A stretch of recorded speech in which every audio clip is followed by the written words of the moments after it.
यह एक किसान और उसकी गाय की कहानी है जो हमें सिखाती है कि प्यार और वफादारी से हर मुश्किल को जीता जा सकता है।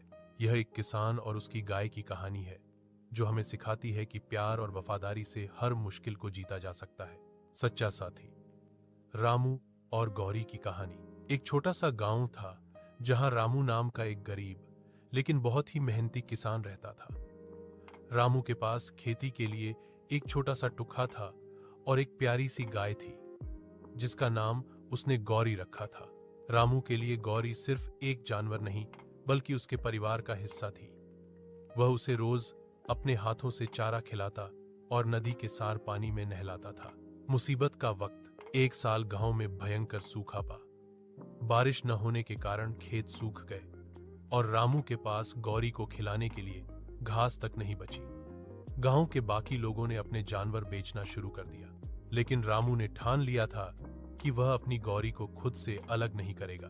रामू रोज मीलों पैदल चलकर जंगल जाता ताकि गौरी के लिए थोड़ी बहुत हरी घास ला सके।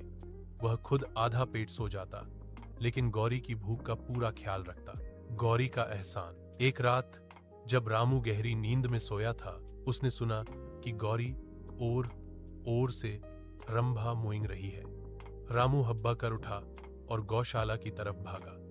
उसने देखा कि झाइयों के पीछे से एक तेंदुआ दबे पांव गौरी की तरफ बीब लांग रहा था। रामू डरा नहीं। उसने अपनी लाठी उठाई और शोर मचाना शुरू कर दिया। गौरी ने भी अपनी पूरी ताकत से रस्सियां तुवाईं और अपने सींगों से तेंदुए की तरफ हमला किया। किसान और गाय की यह हिम्मत देखकर तेंदुआ डरकर जंगल की ओर भाग गया। खुशहाली की वापसी। अगले ही दिन गांव में झमाझम बारिश शुरू हो गई। सूखा खत्म हुआ और रामू के खेत फिर से लहलहाने लगे। रामू की मेहनत और गौरी की वफादारी की चर्चा पूरे गांव में होने